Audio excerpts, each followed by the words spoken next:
In today's video, I'm going to be sharing with you how you can create a brand that still uses the dropshipping business model in order to seamlessly deliver orders without necessarily having to order a ton of inventory, which you may not know is one of the most costly things when it comes to e-commerce, is actually having to order inventory.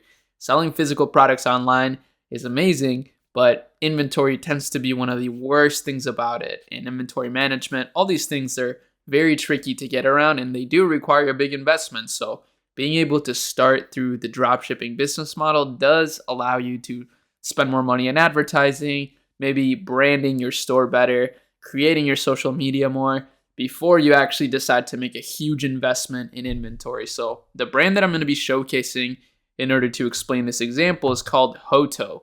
Hoto Tools, actually. Hototools.com.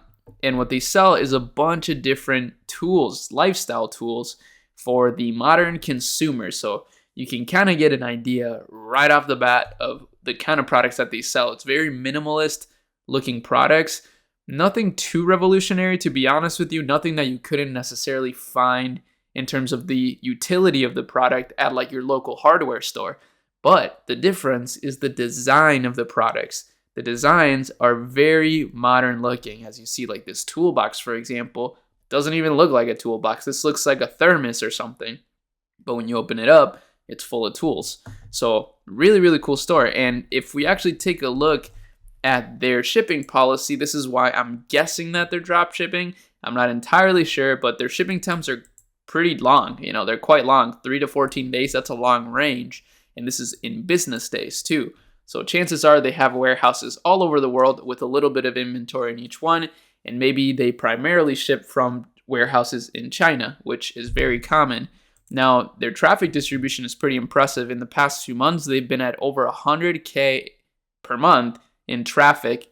That's visitors, but with their average order value, I'm guessing conservatively, we can say they're doing 200, even up to 300K a month in revenue, especially considering that their products are $60 and above.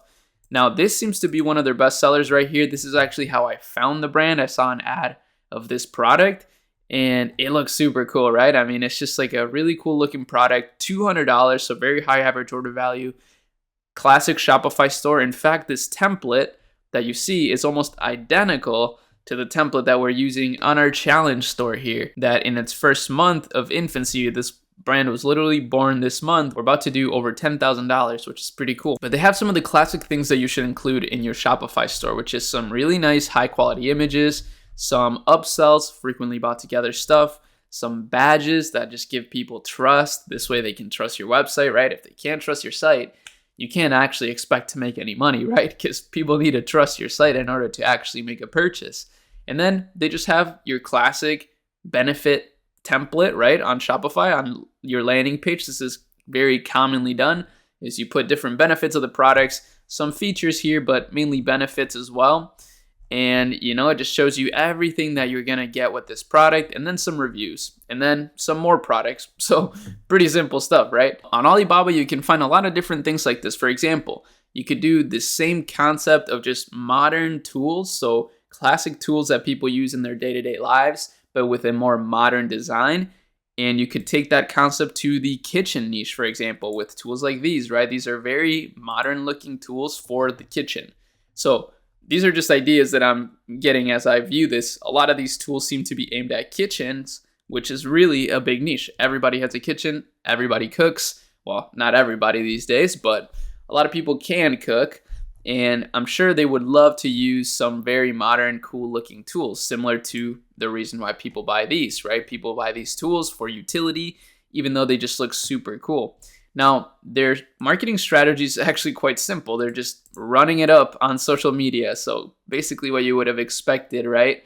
Social media plus Shopify is the absolute perfect combination.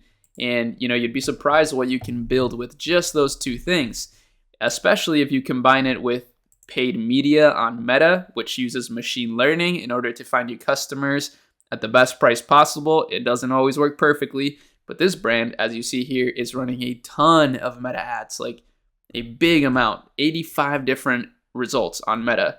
Super impressive, as you see. And then they're also starting to do a lot of TikTok stuff with very consistent, congruent content which just makes it look very branded. Now, this is the perfect example to me because they're doing just everything right when it comes to branding, building a community, creating blogs, educating their customers and their community. But yes, they may be using the dropshipping business model. That doesn't make it a worse business though, because they're taking all the measures to create the best customer experience possible. And sure, maybe the shipping times are slightly longer, but it's more sustainable. It allows them to continue to grow more and delight customers further. So I'm a big fan of this. I fully support this store right here. I think they've done such an amazing job. Their photography is so good. The niche is so good. They're totally crushing it. And I found it very inspiring. So hopefully you found the same. That's why I wanted to share with you. Still got the travel setup, but I got my mic, I got my webcam, and that's all you really need to make videos these days. So as long as the value is top notch, we're not going to stop making videos. So that's about it. I'll be back soon. Hopefully you guys have a great rest of your day and a great rest of your week. I'll see you tomorrow. Peace.